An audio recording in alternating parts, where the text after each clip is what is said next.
एक समय की बात है, गंगा पार उत्तर प्रदेश आदि के क्षेत्र से किसी साधु व्यक्ति ने सुना कि समराथल धोरे पर राजस्थान में संत के रूप में स्वयं भगवान ने अवतार लिया है।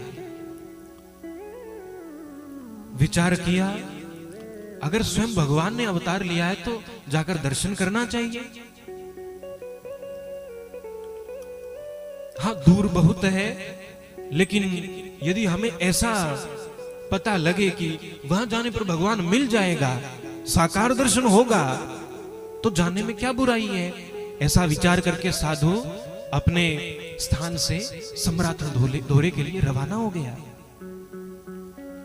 कितने दिनों की यात्रा के बाद समराथल धोरे के नजदीक पहुंचा है। आकर के हिमटसर गांव में विश्राम किया है। एक पेड़ के नीचे बैठा है। एक वृद्ध महिला ने देखा, पूछ लिया, महात्मा जी कहां से आए हो। महात्मा ने सोचा, अभी आया तो नजदीक हुआ ही हूं, अभी इनसे पूछ लेता हूं कि उनका स्थान कहां है, जांबो जी कहां रहते हैं। साधु कहने लगे, महात्मा कहने लगे, माता जी मैं बहुत दूर गंगा पार से आया हूं। यहां आने का क्या प्रयोजन है, यहां किस लिए आए हो। कहने लगा, माता जी मैंने सुना है यहां पर भगवान ने साकार रूप में अवतार लिया है, साधु के रूप में। मैंने सुना है उनका नाम गुरु जांबो जी है। मुझे तो लगता है यही आसपास के कहीं क्षेत्र में होंगे। आप उनका मार्ग मुझे बता दो, मुझे उन्हीं के दर्शन करना है, मुझे उन्हीं के पास जाना है।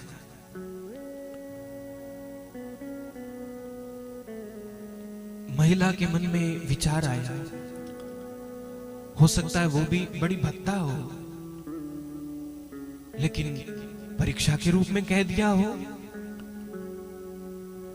कहने लगी, महात्मा जी आप तो व्यर्थ में आपने पैर घसाए हैं। क्यों?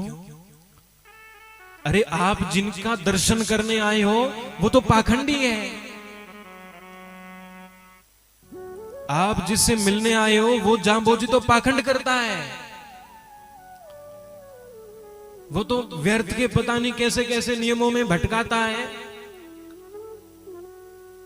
वो तो कहता है पानी छान के प्रयोग करो, पानी तो बिल्कुल साफ होता है, उसमें क्या बुराई है। वो तो कहता है सुबह सूर्योदय से पहले उठ करके स्नान करो। ऐसी ऐसी बातें उस महिला ने कही और स्पष्ट रूप से कहने लगी, महात्मा जी आपने यात्रा तो बहुत दूर की है, लेकिन आपने व्यर्थ की है। आपको यहां कुछ मिलने वाला नहीं है। तो वो जांबू जी तो आडंबर पाखंड करता है।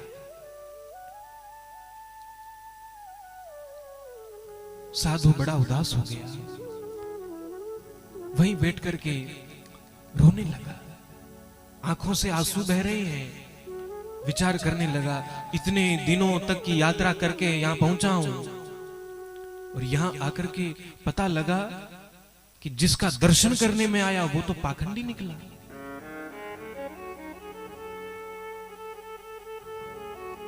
इससे अच्छा तो मैं वहां बैठ करके थोड़े दिन भगवान का जप करता, हो सकता है वहीं पर मुझे भगवान के दर्शन हो जाते। लेकिन व्यर्थ की यात्रा इतने दिनों तक की, शरीर की थकान को भी नहीं गिना, लेकिन यहां पर आकर के पता चल रहा है कि जांबू जी पाखंडी है।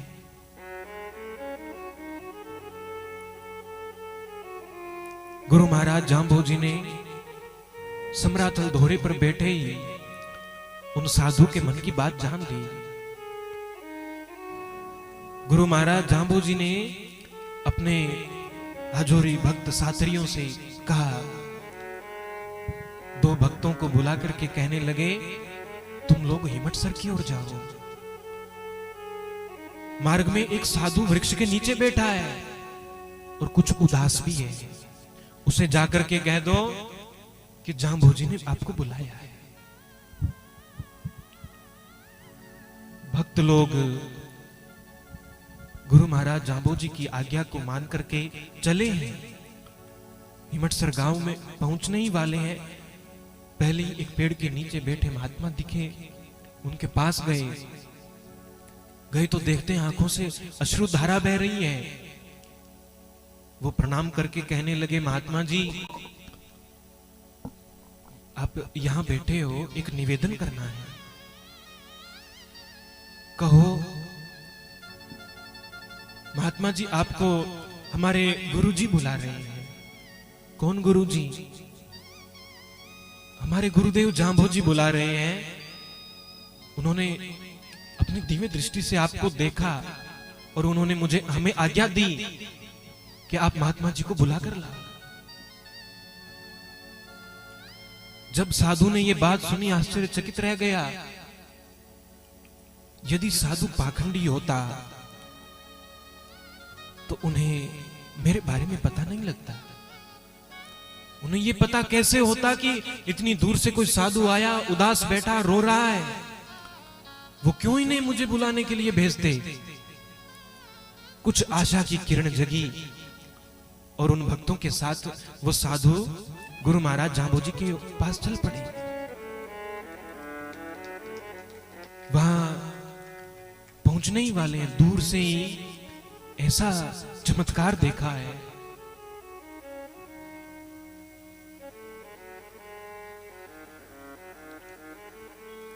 गुरु महाराज जांबोजी के जहां पर विराजमान गुरुदेव रहते, उसे 1 योजन तक बड़ी विशेष सुगंध फैली रहती थी। और जैसे ही उस सुगंध के संपर्क में आए, मनोवृत्तियां बिल्कुल शांत हो गई। मन बड़ा प्रसन्न सा हो गया। और जैसे ही गुरु महाराज जांबोजी के पास पहुंचे, जाकर के प्रणाम किया, चरणों में गिर पड़े। गुरुदेव जांबोजी ने उन्हें उठाया है। गुरुदेव कहने लगे, आने में कोई परेशानी तो नहीं हुई? कुशल क्षेम पूछी। साधु कहने लगा, गुरुदेव मेरे अहो भाग्य है, हे प्रभु मुझे आपका दर्शन प्राप्त हो गया, मैं धन्य हो गया। लेकिन उसी समय उसी वृद्ध महिला की बात याद आई। कहने लगा, गुरुदेव आप मुझे क्षमा कीजिएगा, लेकिन मुझे एक बात कहनी है। कहो। गुरुदेव आप ऐसे स्थान पर क्यों रहते हो? क्या हुआ? यहीं थोड़ी देर पहले थोड़ी ही दूरी पर एक वृद्ध महिला मिली थी, आपको अनेकों प्रकार से गालियां निकाल रही थी, आपको पाखंडी बता रही थी। और उसकी बातें सुनकर तो मेरा मन भी व्यथित हो गया था। और वो पाखंडी आपको कह रही थी, लेकिन मुझे बहुत बुरा लग रहा है। लेकिन यहां भी हमें एक प्रेरणा गुरुदेव जांबोजी से लेने की आवश्यकता है। गुरुदेव जांबोजी को जब किसी व्यक्ति ने कहा है कि कोई लोग आपको पाखंडी बता रहे हैं, क्या आप पाखंडी हो? क्या आप पाखंड कर रहे हो? गुरुदेव जांबोजी ने ये नहीं कहा कि तुम्हें किसने कहा। गुरुदेव जांबोजी ने ये नहीं कहा कि वो महिला झूठ बोल रही थी। गुरुदेव जांबोजी ने ये नहीं कहा कि मैं पाखंडी नहीं हूं। उन्होंने सीधा सरलता के साथ स्वीकार कर लिया। गुरुदेव जांबोजी कहने लगे, हाँ भाई मैं पाखंडी तो हूं, और मेरा ही पाखंड सब जगह चलता है। आपका पाखंड? गुरुदेव कहने लगे, मेरा पाखंड तो सब जगह चल रहा है और यहां पे तो विशेष रूप से चल रहा है, लेकिन उस पाखंड में थोड़ा अंतर है। गुरुदेव जांबोजी ने उस साधु को शब्द सुनाया है, साधु के प्रति शब्दोच्चारण किया कि भल पाखंडी पाखंड मंडा, पहला पाप पराचत खंडा, जा पाखंडी के ना देवे देशीले शब्दे बाजत पौन, ता पाखंडी ने चीनत को, जाकी सहजे चूके आवागौण। गुरुदेव जांबोजी कहने लगे, हाँ भाई पाखंडी तो हूं, लेकिन मैं भला पाखंडी हूं, भल पाखंडी। और मैंने पाखंड मान रखा है, मैंने पाखंड की रचना कर रखी है, मैंने पाखंड का मंडन कर रखा है। भल पाखंडी पाखंड मंडा, लेकिन मेरा पाखंड कैसा है? इस पाखंड से, अब पाखंड का एक ही काम होता है, कोई भी पाखंड करता है तो उस पाखंड से दूसरों के मन का हरण करके वो ठग लेता है, दूसरों को ठगने का काम करता है। कोई भी पाखंड करता है तो वो ठगता है। तो गुरुदेव जांबोजी कहने लगे, मैं भी ठगता हूं, लेकिन मैं किस चीज का हरण कर रहा हूं वो तो देखो। भल पाखंडी पाखंड मंडा, पहला पाप पराचत खंडा। मैं पापों का हरण कर लेता हूं। जो भी मेरे संपर्क में आता है, जो भी मेरे सानिध्य में आता है, जो भी मेरे पास आता है, मैं उसको ठगता हूं और सबसे पहला काम मैं उसके पापों का हरण कर लेता हूं।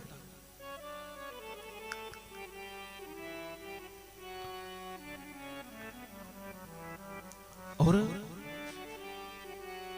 ऐसे पाखंडी के पास जाना कौन नहीं चाहेगा। गुरुदेव जांबोजी कहने लगे, मैं ऐसा वैसा पाखंडी नहीं हूं। जा पाखंडी के नादे वेदे, शीले शब्दे बाजत पौन। मैं ऐसा पाखंडी हूं जिसके शब्दों में नाद की ध्वनि है, जिसके शब्द वेद के समान है। मैं ऐसा पाखंडी हूं, कोई मेरे संपर्क में आता है तो मैं उसे ब्रह्मनिष्ठ बना देता हूं, श्रोत्रिय ब्रह्मनिष्ठ बना देता हूं। श्रोत्रिय, उसे नाद ध्वनि का श्रोता बना देता हूं। कल हमने शब्द ब्रह्म के बारे में थोड़ी बात की थी। उसी शब्द ब्रह्म के बारे में गुरु महाराज जांबोजी यहां संकेत कर रहे हैं। मैं उसी शब्द ब्रह्म के रूप में प्राप्त हो जाता हूं, परमात्मा के साथ एकाकार करवा देता हूं। और गुरुदेव जांबोजी कहते हैं कि शब्द हमारा रूप है। जब गुरुदेव जांबोजी 85 वर्ष 3 महीने की अवस्था को पूर्ण कर चुके थे, उस समय कहने लगे, अब मैं यहां से प्रस्थान करूंगा। भक्त लोग कहने लगे, गुरुदेव जब भी हमारी कोई शंका होती है, कोई दुविधा में फंस जाते हैं तो आपके पास आते हैं। जब भी हमारी वृत्तियों में विकृतियां आ जाती है तो हम आपके पास आते हैं। आपका दर्शन करते ही हमारा मन शांत हो जाता है और आपके शब्द सुनते ही, आपके उपदेश सुनते ही हमारे मन निर्मल हो जाता है। गुरुजी, हमारी शंकाओं का समाधान हो जाता है। लेकिन जब आप चले जाओगे तो हम दर्शन किसका करेंगे? हमारी शंकाओं का समाधान कौन करेगा? उस समय गुरुदेव जांबोजी कहने लगे जो मेरे शब्द हैं वो मेरा ही रूप है। शब्द हमारा रूप है, जो समझे नर कोय, साहब राम सतगुरु कहे, शब्द रूप सोई होय। शब्द मेरे ही रूप हैं और इन शब्दों के माध्यम से तुम्हें प्रेरणा मिलेगी। इन्हीं शब्दों में तुम्हें अपनी शंकाओं का समाधान मिलेगा, अपनी दुविधाओं का निवारण मिलेगा। लेकिन इसके लिए भगवान जांबोजी की वाणी, शब्द वाणी का आश्रय लेना पड़ेगा। गुरुदेव जांबोजी कहने लगे, अगर कोई इन शब्दों के महत्व को समझता है तो इन शब्दों में और स्वयं मुझ में कोई भेद नहीं है। और जो इनके महत्व को समझता है और इन शब्दों के अनुसार अपने जीवन को बना लेता है, शब्द रूप सोई होए, वो शब्द ब्रह्म के समान ही हो जाता है। वो उसी परमात्मा के साथ एकाकार कर लेता है। तो यही बात गुरुदेव जांबोजी इस शब्द में कहने लगे कि मैं शब्द का ज्ञाता, मैं वेद ध्वनि का ज्ञाता हूं और वेद का ज्ञान देने वाला हूं। मैं ऐसा पाखंडी हूं। और गुरुदेव जांबोजी कहने लगे कि मुझ जैसे पाखंडी के पास आना और मेरे पाखंड को समझ जाना ये सरल बात नहीं है। मेरे इस पाखंड को समझ जाना आसान नहीं है। ता पाखंडी न चीनत कौन, मुझ जैसे मुझ पाखंडी को कौन जान सकता है। और अगर कोई जान लेता है, ताकि सहजे चूके आवागौण, जो मेरे इस पाखंड को समझ लेता है उसकी जन्म और मृत्यु का आवागमन का चक्र छूट जाता है, सहजता के साथ छूट जाता है। कोई विशेष कार्य करने नहीं पड़ते। इसलिए गुरुदेव जांबोजी इस प्रकार उपदेश देते हैं। गुरुदेव जांबोजी बार बार ये सचेत हमें करते हैं, मैं तुम पर हेतु की कृपा करने आया हूं, मैं तुम्हें कुछ समझाने आया हूं, मैं तुम्हें कुछ बताने आया हूं।